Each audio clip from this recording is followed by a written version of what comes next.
Welcome everybody to the big show. I'm Chris Collins and this is Christian Hello everyone. Lafferty, because he's gonna make you laugh, hopefully.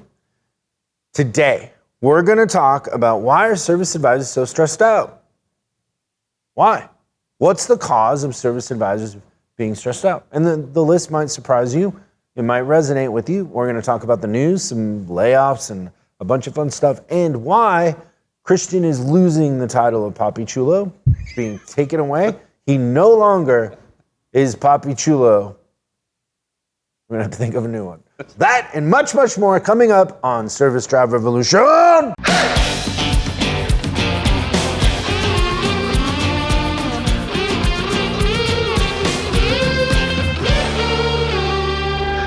I won't forget you, baby. I won't forget you. Come on. Even though I should or could. Let me tell you why Context. we're singing a sad breakup song at the top of the show, because Christian forgot his fake anniversary. Well, I don't And think. you might be asking yourself, oh, Christian's married. No. Christian's not married. Well, how could you have an anniversary if you weren't married? Taking America back one relationship at a time.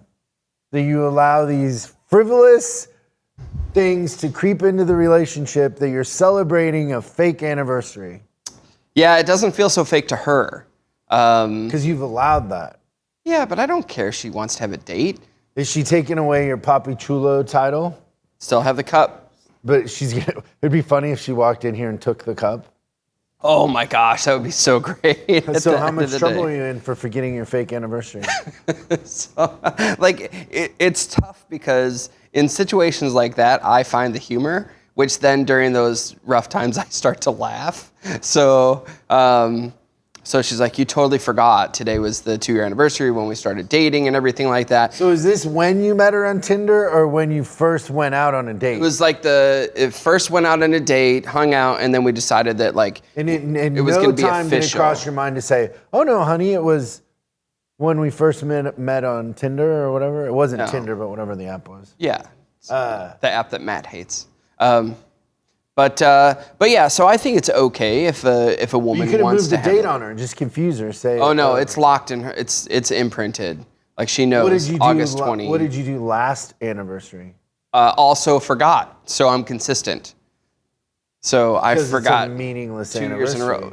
So maybe before the third one, you tell her, hey, if this ever progresses to the point that we get married, by the way, I'm never getting married again. Then we'll have a real anniversary. Yeah. And then you don't have to remember. You could just get it out of the way. Yeah, because I think that you remember the anniversary, but to me it's really... It's a real anniversary. It's important to her. She considers it a real anniversary. It's my responsibility to remember to make her feel special on that day. So I feel like I completely dropped the ball. How hard is it? You just put it on your Google Calendar, it reminds you. So it's a great idea. If you really cared. If only 12 and a half months ago I did that. If you really cared, you would have done that. So you don't care. So that's what she said. She's like, you know, it really means you don't care. And what do? I started laughing because I thought that was a funny response. That's the right response, right? Because it's a fake anniversary. Like how many things are we gonna? You want me to tell you why I have such a disdain for fake anniversaries? Do you have a day? You don't answer a question. Oh, I'm sorry. With a question. Continue on, please. Do you want me to tell you? Clearly not. Why I have such a disdain for fake anniversaries? I would like to hear it. Yes. Because I used to own a flower shop, and on Valentine's Day, we were in a mall, a pretty high-end mall. Yeah. We would charge at the time $125 for a dozen roses. And there would be a line of guys from the time we opened until we closed on Valentine's Day of guys there. And do you think that they were buying flowers and cards and chocolates because they wanted to or because they were obligated to? Because they were obligated to. Yeah. And so they're waiting in line, they're miserable. And then the Flower Association would come up with holidays. Like they were like, oh, let's invent. Yeah. So one time I came to work and there were balloons all over my door because it was Boss's Day. And then there's Sweetest Day. There's a whole lot of those things, right? So they're purely created out of the knowledge that you can make people feel guilty about something they shouldn't feel guilty about. okay. Because it's pure guilt. So you loop my anniversary into that. Now that would make sense because I also No, I'm saying like there's like Valentine's Day, there's Mother's Day, there's a real anniversary, which the guilt of that is enough. And then way down here is, oh, this is the day we met. Yeah, and I think that's a special day. You've been brainwashed. I think okay, maybe. But I also don't really make a big deal out of the Midwest Sweetest Day sweetness and in you the that- Valentine's Day. Yeah, because I truly do believe that I think that you show You think I'm broken inside? I'll get to that in a second, but If you're listening to this and not watching, his face said yes. I think you've accused me of being broken. I did not. But the whole thing kind of got me going. So I was walking home last night from work, and I stop in to this bar. It was interesting. I was the only one in there, just other than the bartender, and I just kind of flumped down on the bar stool, and I'm like, "What do you have to drink?" She looks at me. She says, "Water." I look back at her. I'm like, "Do you have anything harder?" She pauses for a second, looks at me. "Ice." You like it? I love it. My favorite thing is when you start to joke with I was walking to work. I don't know why. Okay, so far we've established that you're susceptible to fake holidays. That I'm broken inside, and you did my favorite thing. You started a joke with so I was walking to work, which I love. It can only get better from here. Yeah. Like we're headed all the way up. Plus we got a good episode today. Let's go to the news. There's some fun stuff in the news.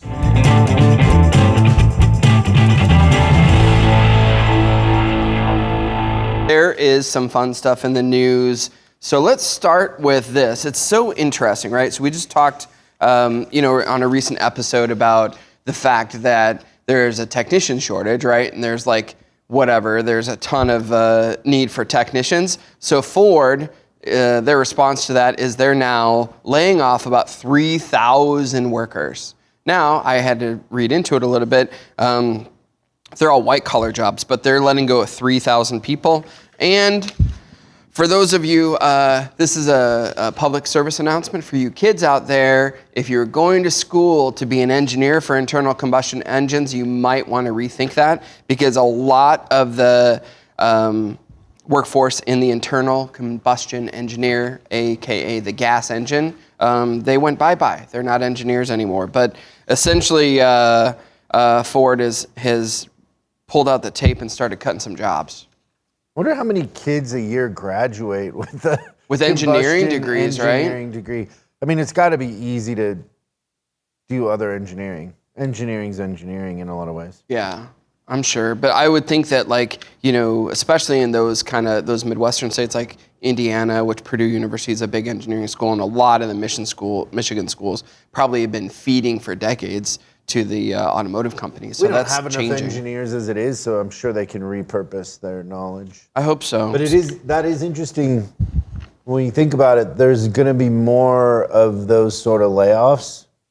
And I'm curious, so we talked about before about how Volkswagen wanted to lay off people because the electric cars take less head count or less people. Yeah, it's way more automated, I think. And so the problem for Volkswagen was the board or the unions had seats on the board. But that doesn't make any sense though, because it's kind of like the scorpion and the frog analogy. I don't know the scorpion and frog analogy. So the scorpion and the frog analogy is a scorpion walks up to a frog and says, "Hey, will you swim me to the other side of the river? I have to get to the other side." And the frog's like, "No, you're a scorpion. You'll sting me." And the scorpion's like, "No, I won't." And they go back and forth. And eventually the scorpion convinces the frog to swim him across. He goes, "Hop on my back." They're out in the middle of the river, and then the scorpion stings him. And the frog's like, "Why did you do that? You just killed us both." And the scorpion's like, "I know, but it's what I do. I'm a scorpion." It's like the union's willing to take down the whole thing, right? Just to save themselves. The best thing is to accept the idea that what you want is a healthy, profitable company. And maybe that means less jobs, but in the end, it means secure jobs. Yeah. So it might be less, but they're secure, right?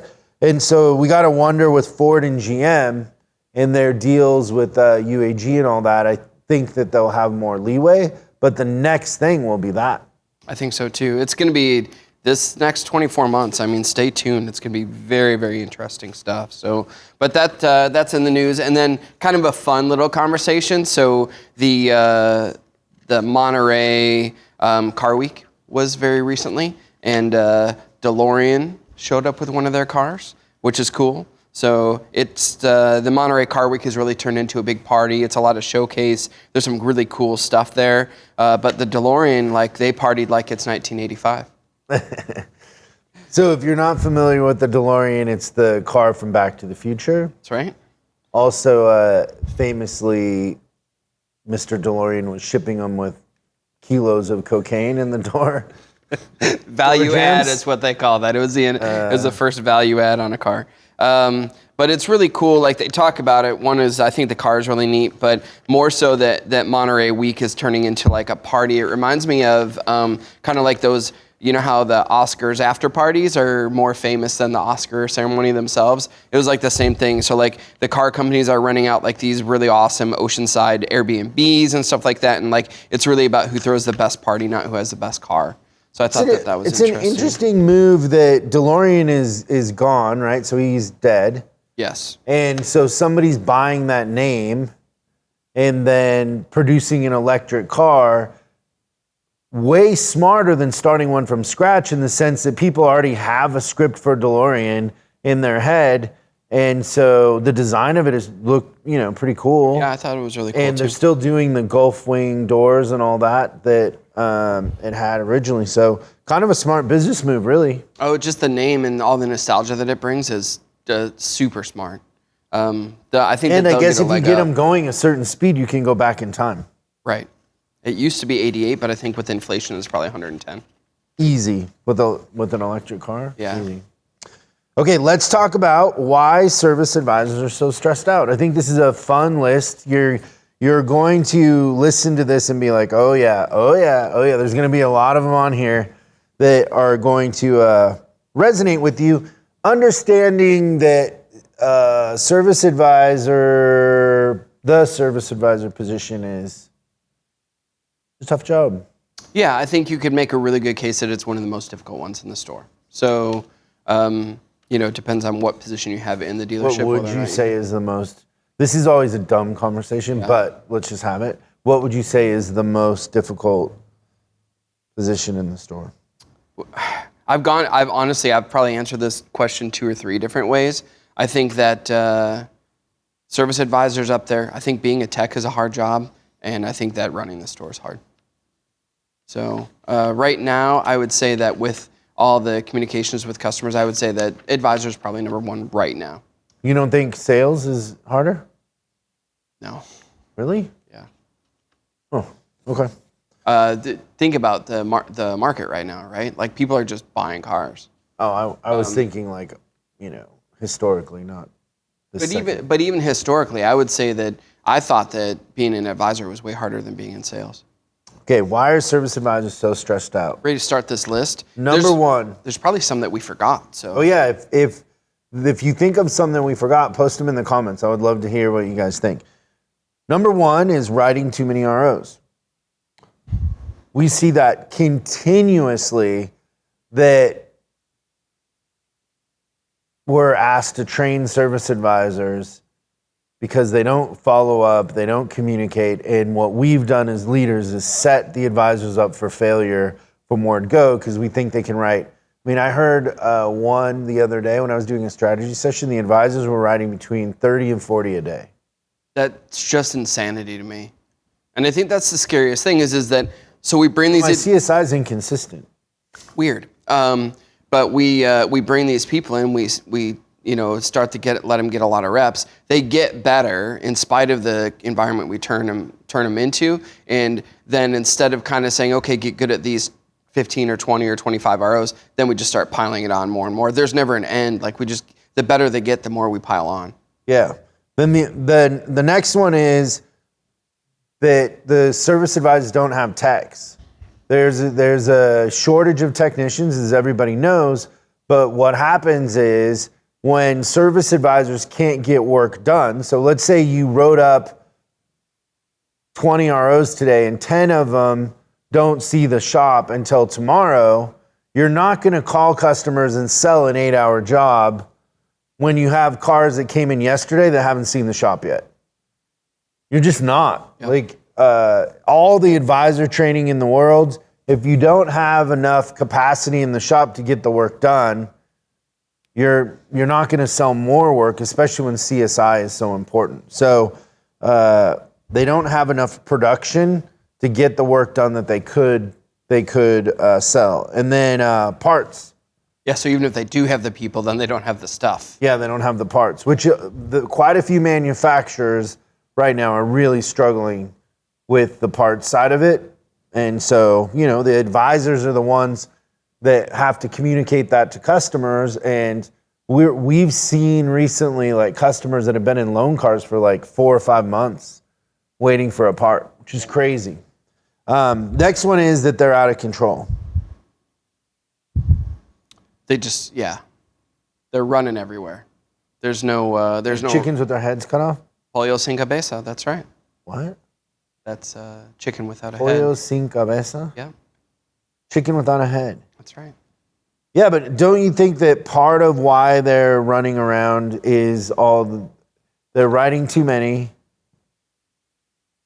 Yeah, that's an effect, not a cause, for sure. Yeah, it's all those things then equals they're out of control. Which then takes us to the next one is they're reactive. So most service advisors are stressed out because they're reactive. So they're waiting for the customer to call them instead of framing the customer or calling the customer first. And you can tell a department that service advisors are writing too many ROs, and this is the case, by just standing at the phone at lunchtime. Oh, if the phone is blowing up at lunchtime, then the service advisors either haven't framed or they haven't called or communicated with their customers. But they're reactive, not proactive. Yeah.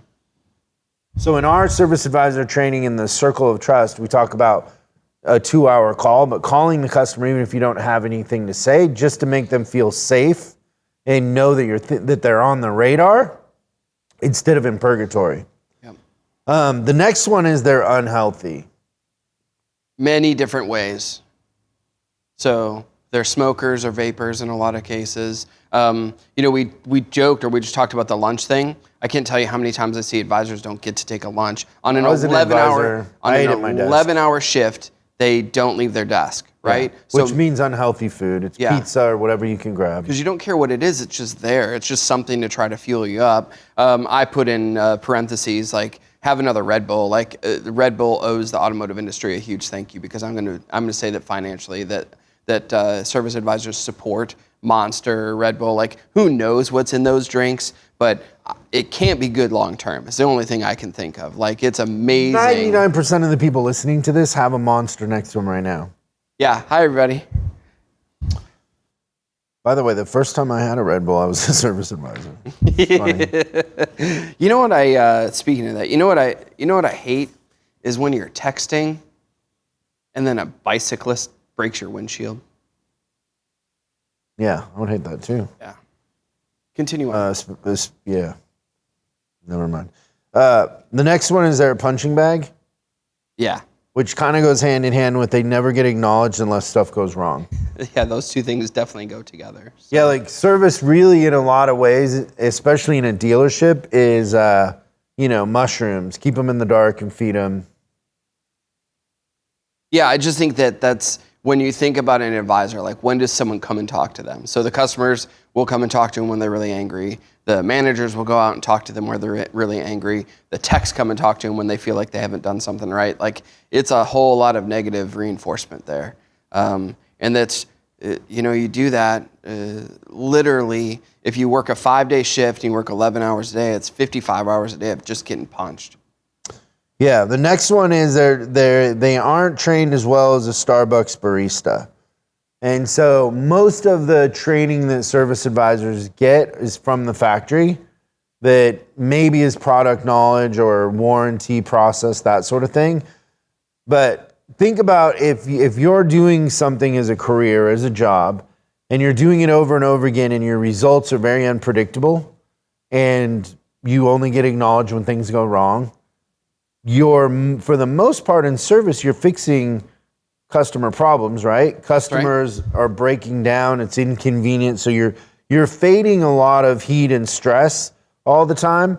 And so the function that training can play in that is if you teach them a couple things that make them more effective, it raises their self-esteem and they start to have more fun.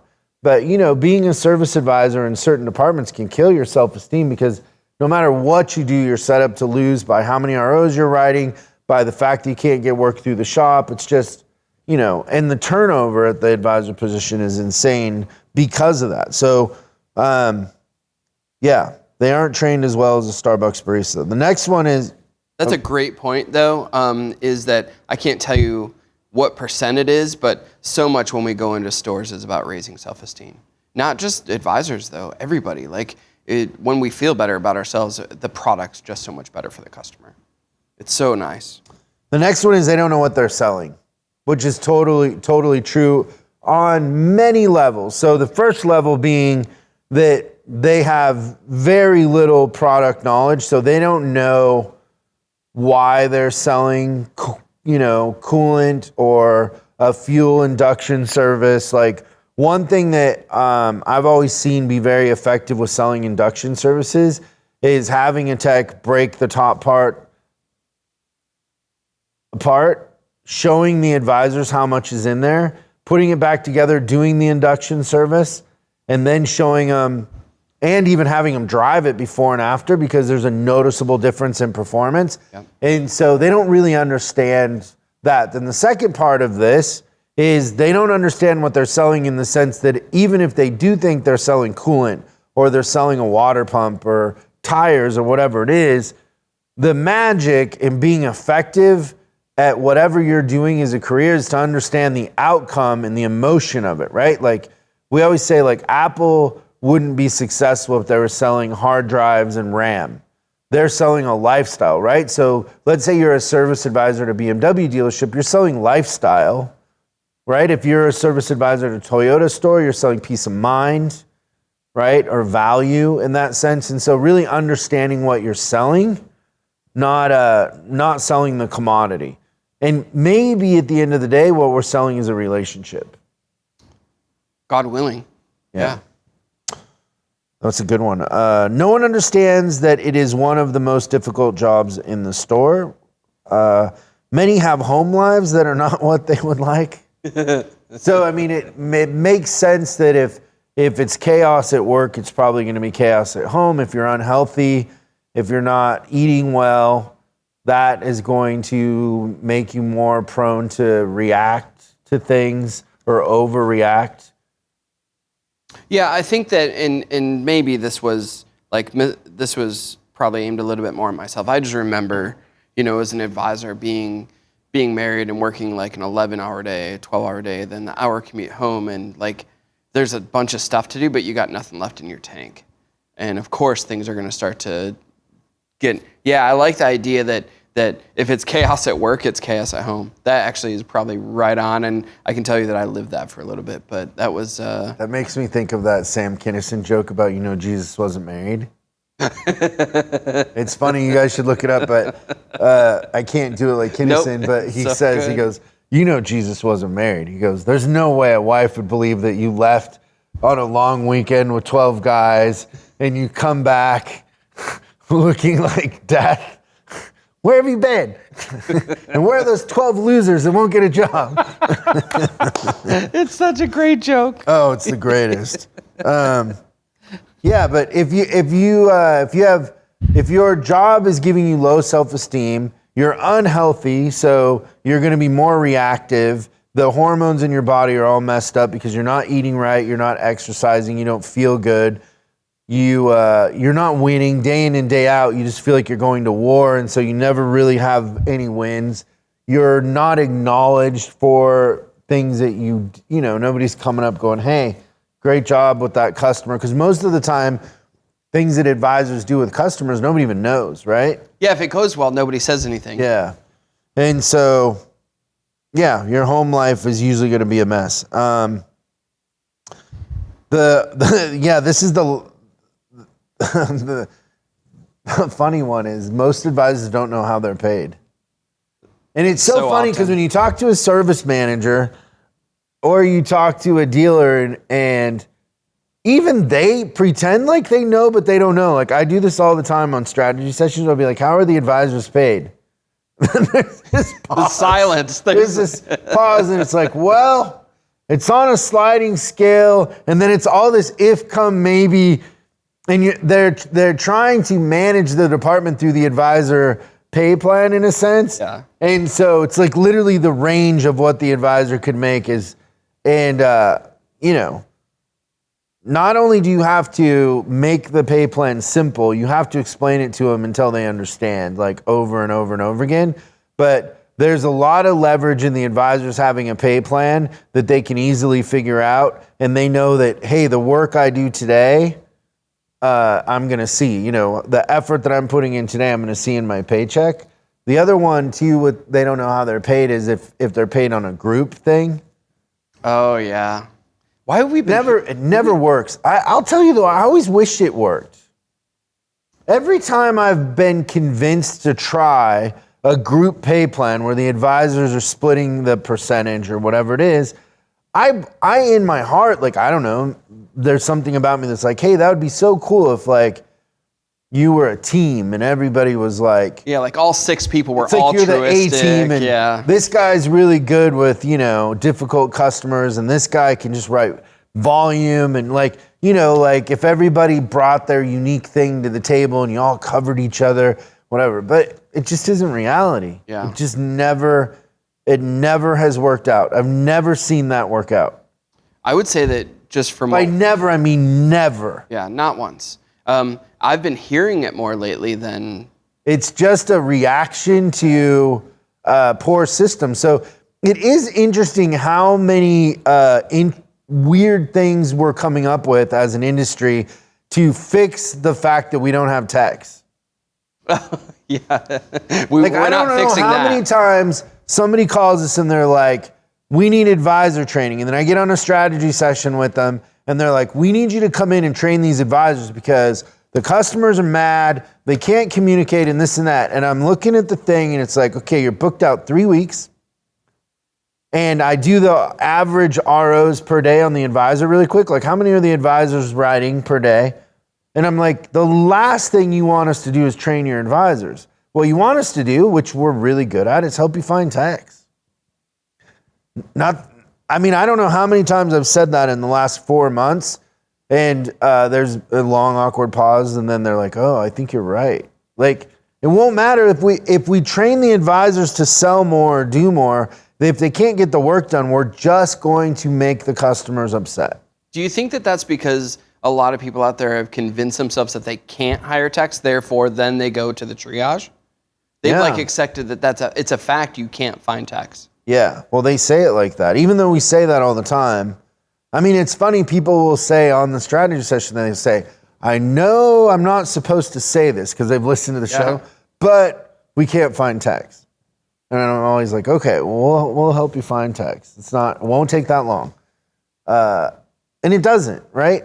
Like how many techs do you think we have added to our clients? I don't know. I know you were talking about a number in a group, but I know Jimmy Captain added what, 4? 7 in 30 days. Yeah, and so that's a tiny number compared to all of our coaches across the board. I was in last month, I'm pretty sure, I don't have the exact number, I might be off by 1 or 2, but we're actually closer to 70. Yeah, which I thought we were 50, right? And you thought maybe that was a little high, but it would depend on the month and how many new clients we have coming in and all that. But has there been a situation, and I wouldn't say it's ever easy, but has there been a situation that we haven't been able to hire techs? Not if we're following all the steps in the system. The times that we don't hire techs is when we delegate. Even then, we can recognize we're not doing it and fix it. Yes. But has there ever, you might have to get involved, I might have to get involved, but is there ever been a time where we didn't hire techs? No, at the end of the day, if we want techs, we get techs. Yeah. So sometimes our clients convince our coaches somehow, I don't know, that it's impossible, but it's not. It never is. It's funny. So to that point though, I do think we're seeing weirder pay plans. We're seeing weirder stuff. But trust me, the fix is not weirder pay plans. The fix it's not more complex stuff? Is more technicians. Creating an environment where where techs want to stay and where you can get new ones. That's the secret to the future. I've been saying it for a long time. But all of these weird things that we're doing to treat the symptom make it worse, they don't make it better. You know, you also, the thing I see is that there's a lot of turnover at the advisor position because we're pushing in harder on the advisors instead of understanding that no matter who the advisor is, if we haven't built the capacity, it doesn't matter. Yeah. Would you agree with that? 100%. Okay.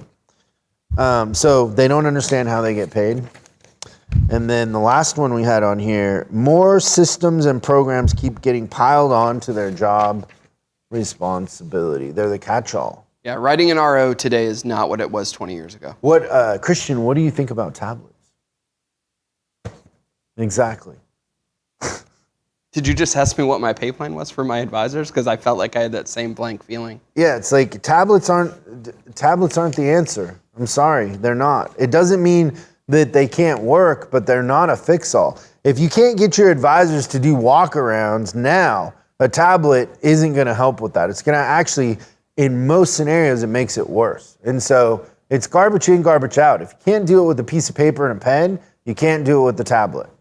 Yep. And vice versa. If you can, right? Oh, yeah. So those that are switching over sure. because their requirements or whatever, like what we're seeing with the best of the best is that it didn't matter. They can adapt, but that's because they have a system in place. Yeah. And they also have some sort of leadership where those sort of things aren't negotiable because they've conditioned their team to change, to adapt, and to commit. You know, it's not like, oh, we're doing it for a week and then it's gone. And that's all about the leadership more than anything else. I love that that's condition to change. Great list. We'll just recap it really quick. So why are service advisors so stressed out? Writing too many ROs, no techs, no parts, reactive, they're out of control, they're unhealthy, they're a punching bag, they get acknowledged when stuff is going wrong, they aren't trained as well as the Starbucks barista, they don't know what they're selling, no one understands that it is one of the most difficult jobs in the store, many of their home lives are a disaster, they don't understand how they get paid, and it's a catch-all for more systems and programs from the manufacturers, or whatever it is. But great stuff. That was fun. If you have any more, like I said, post them in the comments. We'd love to hear your ideas, and we will see you next time on the Service Drive Revolution. Thanks so much for watching this episode of Service Drive Revolution. We're uploading new stuff every day, so make sure you subscribe and click the bell icon so you don't miss out. If you have a question you'd like us to answer on the show, call 8333-ASK-SDR and we'll answer your question on the show. That's 8333-ASK-SDR. For special deals on our books and training, head over to offers.chriscollinsinc.com. Now that's offers.chriscollinsinc.com. I'm Chris Collins, and I'll see you in the next video.